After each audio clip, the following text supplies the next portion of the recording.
El propósito en este capítulo es fundamentalmente metodológico, ya que con él se quiere delimitar un marco conceptual e interpretativo que sirva de guía al presente trabajo. Así, analizaremos algunas nociones conceptuales sobre el Estado capitalista, la crisis y la relación entre ambos, lo cual servirá para enmarcar la experiencia argentina. ¿Qué es el Estado? La literatura sobre el Estado es abundante y variada. Principalmente a partir de los años 60 se ha asistido a una renovación del debate teórico en esta materia. No nos interesa en este trabajo acercar esa vasta problemática, en tanto teoría, a nuestros análisis, más allá de remarcar algunos elementos fundamentales que permitirán proveernos de algunas definiciones conceptuales mínimas para abordar el problema del Estado en la realidad argentina. ¿Qué es el Estado? ¿Cómo se origina? ¿Cuáles son sus principales funciones? ¿Cómo se lo puede definir conceptualmente? A estos interrogantes han contestado las más diversas opiniones inspiradas por diferentes perspectivas teóricas y horizontes políticos. Por nuestra parte, y sin entrar a considerar los diferentes enfoques, adherimos a aquella posición que considera al Estado moderno como la expresión de una relación social, es decir, como una forma particular de las relaciones sociales capitalistas. Pero este enfoque no es nuevo. Ya Pasukanis en 1923 en Rusia consideraba al Estado, igual que la ley, como forma de las relaciones sociales del capitalismo, como relación social específica.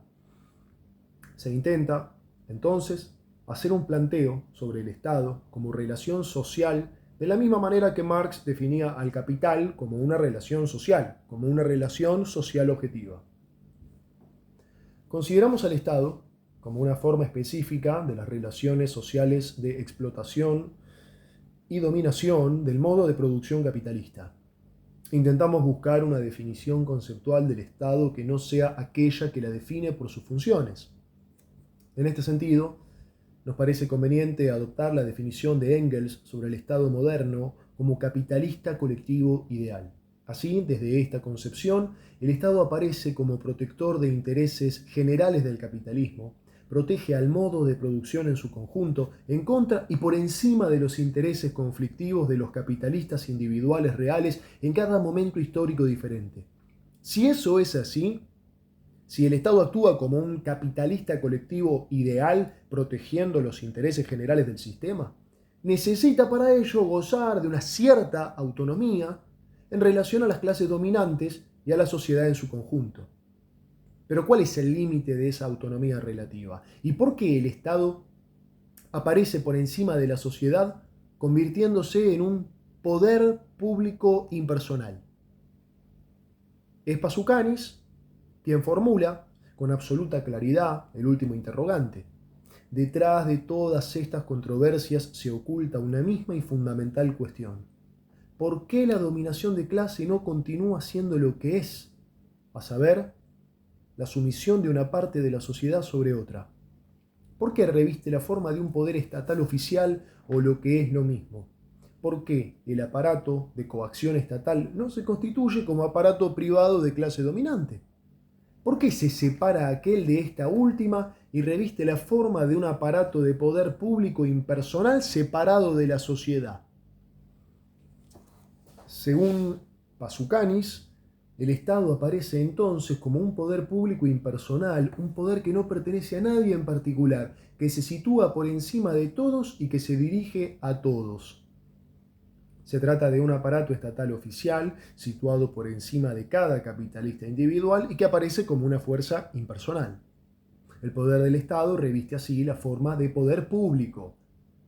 La respuesta a este interrogante, Pasukanis no la encuentra en la explicación según la cual a la clase dominante no le conviene erigir una pantalla ideológica y ocultar su dominación de clase detrás de la mampara del Estado, sino más bien en el hecho que la sociedad capitalista es ante todo una sociedad de poseedores de mercancías y por tanto, en la medida que la relación de explotación actúa formalmente como relación entre dos propietarios de mercancías independientes e iguales, de los cuales uno, el proletario, vende su fuerza de trabajo y otro, el capitalista, compra esta fuerza, el poder de clase puede revestir la forma de un poder público. Pasukanis agrega más adelante que la burguesía, en efecto, no ha perdido nunca de vista, en nombre de la pureza teórica, el otro aspecto de la cuestión, a saber que la sociedad de clases no es solamente un mercado donde se encuentran poseedores de mercancías independientes, sino también al mismo tiempo el campo de batalla de una guerra de clases que representa un arma muy poderosa encarnizada en el aparato del Estado. Ahora bien, esta apariencia del Estado como una expresión de la voluntad general, este fetichismo del Estado, ese poder por encima de las clases sociales, tiene naturalmente límites. Esa apariencia desaparece cuando la sociedad está en peligro, es decir, cuando las tensiones sociales desestabilizan la dominación de clases. ¿Cuál es el origen? La esencia de los límites de la autonomía relativa del Estado. Dijimos que esta autonomía es necesaria para que el Estado pueda funcionar como capitalista colectivo ideal, protegiendo los intereses generales del sistema. Pero las decisiones de esta autoridad no son neutrales en relación con las clases dominantes. Al contrario, están profundamente comprometidas con sus intereses y con su destino. Sin duda que estas decisiones beneficiarán a uno u otro sector hegemónico de la burguesía. Los límites están dados porque, por un lado, el Estado organiza la dominación de clases y, por otro, esa forma de organización encuentra una hegemonía en una u otra de las fracciones de la burguesía. En este sentido, Pasukanis plantea que el aparato de Estado ha sido siempre creado por clases dominantes y lo construyeron con sus propias manos. Así, el Estado va a representar el interés histórico y político del conjunto de la burguesía a largo plazo. Gramsci, por su parte, afirmaba que la unidad histórica de las clases dirigentes se produce en el Estado, y en otro texto anterior decía: el Estado fue siempre protagonista de la historia porque en sus organismos se concentra la potencia de las clases propietarias. En el Estado la clase propietaria se disciplina, se unifica por sobre las disidencias y choque de competencias. Por tanto, se puede concluir que el Estado organiza la dominación de clases y unifica políticamente al conjunto de la burguesía bajo la hegemonía de una u otra de sus facciones. Sin embargo, el Estado así definido como relación social específica del modo de producción capitalista no deja de ser una abstracción, como decía Engels, un capitalista colectivo ideal. Pero el poder del Estado está encarnado en los aparatos institucionales y en los regímenes políticos, es decir, en esa materialidad institucional propia con la que cuenta. Entonces, para completar la noción de Estado, diremos que éste, en tanto abstracción como relación social, se encarna en la realidad histórica concreta a través de los aparatos institucionales y en las distintas formas políticas, regímenes de manifestación del poder estatal. Así aparece el Estado moderno en la realidad histórica en su doble aspecto de entidad abstracta y concreta, encontrando su fundamentación en las relaciones sociales de producción capitalista. Por consiguiente, de lo afirmado con anterioridad se pueden señalar tres características fundamentales que están siempre presentes en el Estado. La primera, su carácter de organizador de dominación de clase. La segunda, el poder del Estado se materializa en los aparatos institucionales y regímenes políticos. La tercera se refiere al planteo de Pasukanis. El Estado reviste siempre la forma de aparato público impersonal que aparece, por ende, por encima de la sociedad. Hay que hacer una distinción entre lo que es el Estado y el régimen político.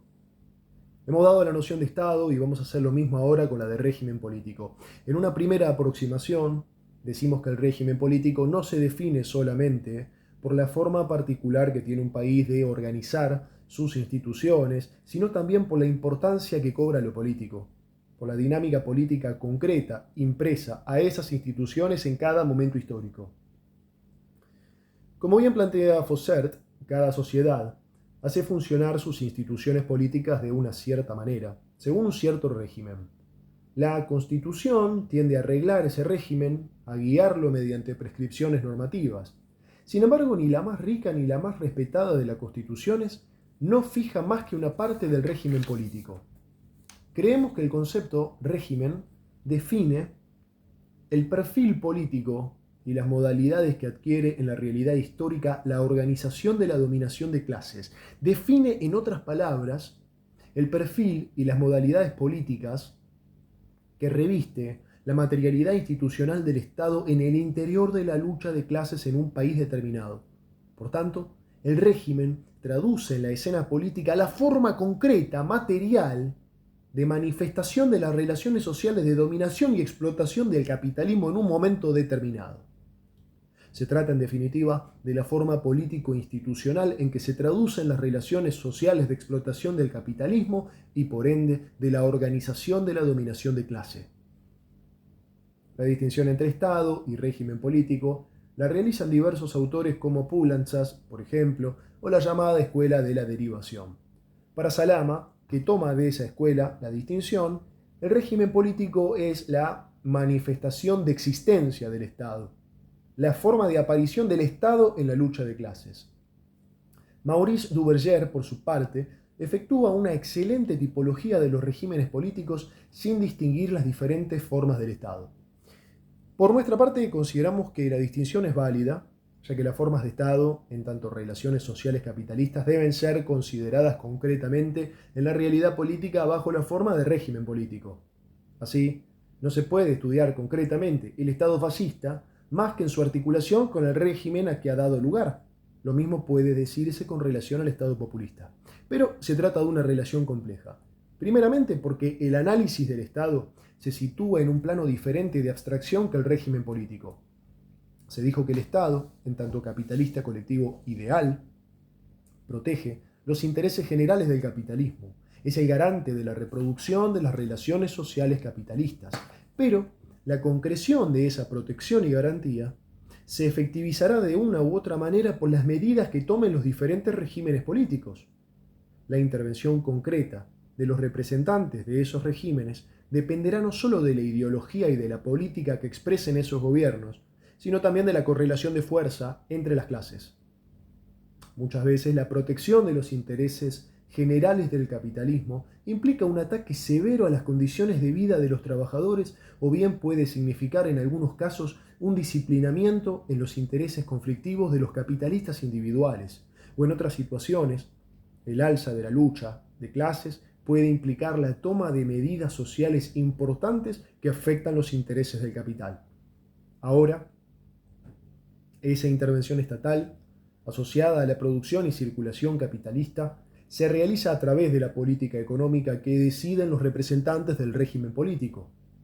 Lo importante en esta relación es ver cómo se produce la articulación entre la función de protección de los intereses generales, Estado, y las posibilidades de materialización de esas funciones que realizarán los regímenes políticos y que dependerá de la correlación de fuerzas entre clases. Por eso el Estado no puede manifestarse en la realidad histórica más que bajo la forma de régimen político, de la misma manera que no se puede estudiar las formas de Estado más que en su articulación con las formas de regímenes políticos a que da lugar. Por otra parte, esta distinción nos permite ahorrar numerosas confusiones y ambigüedades sobre el Estado, como es, por ejemplo, el pensar que se ha cambiado la naturaleza capitalista del mismo modo porque ha variado el régimen político. La historia reciente de Chile nos brinda un buen ejemplo. Así, el régimen de Salvador Allende no modificó la naturaleza capitalista del Estado chileno convirtiéndolo en socialista. Modificó, sí, las modalidades de intervención de ese Estado y su relación con la sociedad, pero no su naturaleza.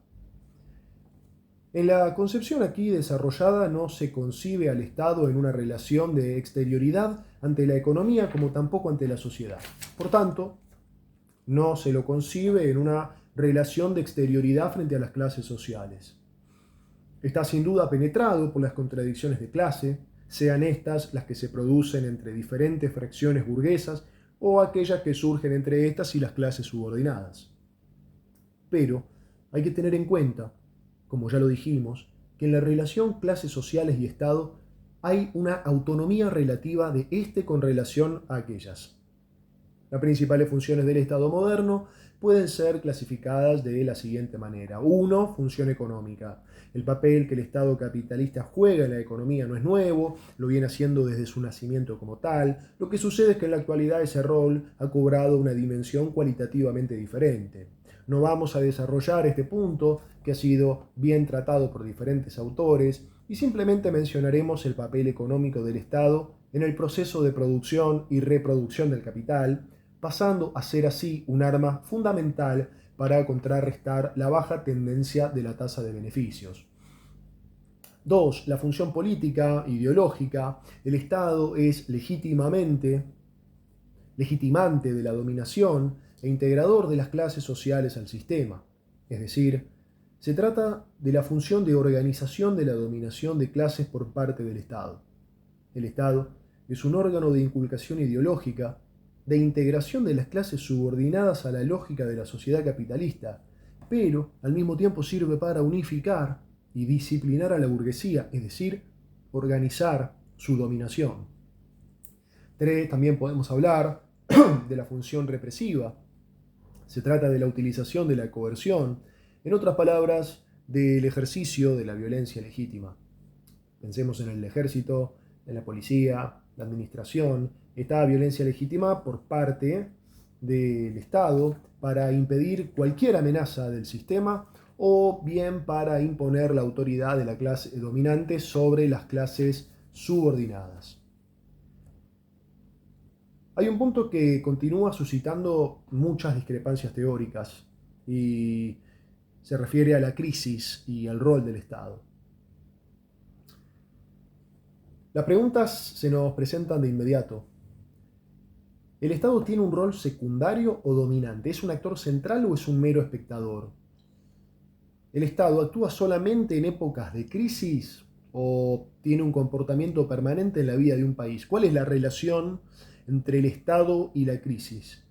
Sin duda, el Estado siempre ha intervenido en la vida pública, desde su surgimiento hasta nuestros días. Ahora, esa participación se realiza bajo formas diferentes y con amplitud diversa, cuestión esta que no deja de estar asociada a los diferentes estadios del desarrollo capitalista y a la existencia de las crisis estructurales del sistema. Por consiguiente, si negáramos el carácter intervencionista del Estado desde sus orígenes, desconoceríamos su rol de organizador de la dominación de clases e ignoraríamos igualmente sus diferentes funciones. Si bien no cabe duda de que la intervención del Estado cobra una nueva dimensión en la década de los años 30, como consecuencia de la crisis mundial iniciada en 1929, esas nuevas formas de intervención estatal se ponen de manifiesto a partir sobre todo de 1933, cuando se define la política de New Deal, como así también más tarde, al finalizar la Segunda Guerra Mundial. El Estado, que responde a las nuevas contradicciones que van apareciendo en el sistema capitalista como consecuencia de la crisis mundial y la guerra, comienza así a cumplir activamente su rol, actuando de manera creciente en la vida económica y política de los países, convirtiéndose en agente central de la garantía de la reproducción del sistema. Este Estado transformado es el mismo Estado capitalista de la época anterior, el Estado liberal, pero ahora presenta modalidades cualitativamente diferentes. Ahora, los elementos fundamentales que componen esa nueva modalidad serán los aumentos crecientes del gasto público, principalmente los gastos militares, que alcanzan un nivel sin precedentes, las inversiones directas del Estado en la economía, las empresas nacionalizadas, la función bancaria y financiera, el Estado-providencia con su paquete de medidas sociales, etc. Ernest Mandel trae un pensamiento interesante cuando analiza las funciones adicionales del Estado en la etapa que denomina capitalismo tardío, es decir, el desarrollo posterior a la época del capitalismo monopolista e imperialista. Citamos textualmente: en la etapa capitalista tardía del capitalismo monopolista tiene lugar una extensión adicional de las funciones del Estado. Ello es consecuencia de tres rasgos principales del capitalismo tardío: la reducción del tiempo de capital fijo, la aceleración de la innovación tecnológica y el enorme aumento del costo de los grandes proyectos de acumulación capitalista debidos a la tercera revolución tecnológica, con su correspondiente aumento en los riesgos de cualquier retraso o fracaso en la valoración de los enormes volúmenes de capital requerido por ellos. Y señala más adelante que la hipertrofia y autonomía creciente del Estado capitalista tardío son históricamente un corolario de las dificultades cada vez mayores para la fácil valorización del capital y la realización de la plusvalía. Naturalmente que la mayor intervención del Estado se produce en épocas de crisis, su rol se acrecienta, el Estado debe administrarla. Entonces, ¿cuál es la relación entre Estado y crisis? En nuestra concepción, que considera al Estado como una relación social, mejor dicho, como una forma específica de las relaciones de dominación y explotación del modo de producción capitalista, no se puede pensar en la crisis actual de las relaciones de producción capitalista sin pensar en las crisis del Estado. Son términos inseparables. No se puede concebir la crisis en aquellas sin admitir la crisis de uno de sus componentes fundamentales, el Estado, en tanto y en cuanto éste no es exterior ni está afuera de la sociedad capitalista. Lo hasta aquí dicho nos obliga a abrir un paréntesis y profundizar el concepto de crisis y la función de la crisis. Las crisis económicas de los países capitalistas son provocadas en última instancia por la baja tendencial de la tasa de ganancia, manifestándose de manera general a través de una interrupción del proceso normal del desarrollo de la producción. Así, la crisis capitalista aparece como una crisis de sobreproducción de los valores de cambio, lo cual se explica por la insuficiencia de la demanda. Hay relativamente demasiada mercadería con relación a la demanda. En otras palabras, la crisis de sobreproducción no es más que la otra cara del mismo y único proceso que se manifiesta en la disminución del poder adquisitivo de las clases populares. Mandel explica de la manera siguiente la crisis de sobreproducción. La crisis económica es la interrupción del proceso normal de reproducción y unas líneas más adelante dice: la crisis capitalista es una crisis de sobreproducción de los valores de cambio. Ella se explica por la insuficiencia no de la producción o de la capacidad física de consumo, sino del consumo solvente. Una abundancia relativa de mercadería no encuentra su equivalente en el mercado, no puede realizar valores de cambio, queda invendible y lleva la ruina a sus propietarios. Lejos de constituir estados excepcionales o accidentales del funcionamiento normal del sistema, las crisis económicas constituyen más bien el modo normal del sistema. Las crisis económicas constituyen el modo normal de vida del capitalismo. Los elementos esenciales de las crisis están siempre presentes en la reproducción de las relaciones sociales capitalistas. Esto quiere decir que las crisis económicas son necesarias para la continuidad y reproducción misma del capitalismo. Por su parte, Salama plantea que la crisis marca el agotamiento de fuerzas tomadas en su conjunto, que contrarrestan la baja tendencial de la tasa de beneficios. La crisis es necesaria para el capital. Ella, la crisis, es el medio por el cual el capital modifica las condiciones de explotación. La crisis es la chance dada al capital para depurar las escorias y reencontrar sobre bases sanas su tasa de beneficio. En otras palabras, el modo normal de vida del capital es la crisis. En este sentido, la crisis juega un doble rol. Por un lado, es un elemento necesario para la reproducción del capital y por otro, juega un rol relevante al levantar el velo y desnudar la relación social de producción. Juega un rol de desfetichización. Este es el doble aspecto de la crisis, pues es al mismo tiempo necesaria y peligrosa.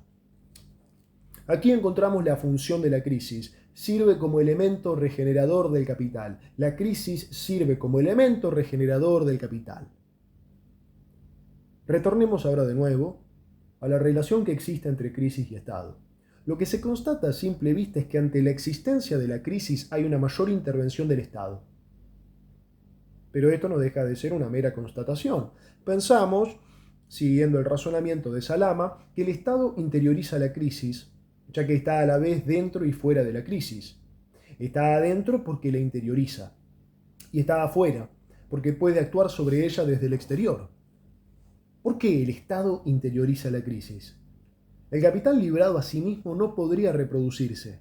Hace falta un órgano que garantice la reproducción de las relaciones sociales de producción.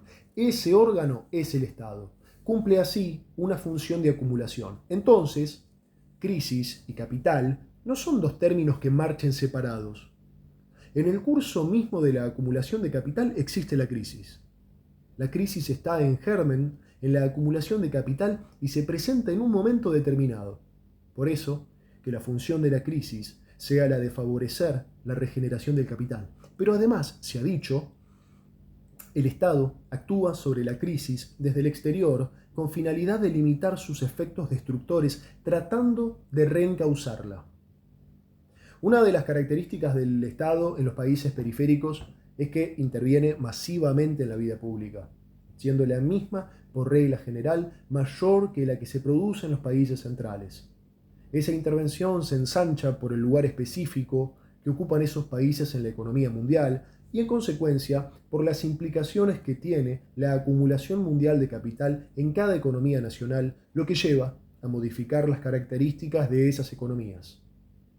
Pero esto se relaciona también con la génesis del Estado en los países periféricos y con la especificidad de su desarrollo, lo que confiere a esos estados su naturaleza capitalista desde la mitad del siglo pasado no es su propio desarrollo interior, sino su inserción en el mercado mundial. No se puede comprender este problema si se desvincula a las economías periféricas en sus orígenes de las economías del centro.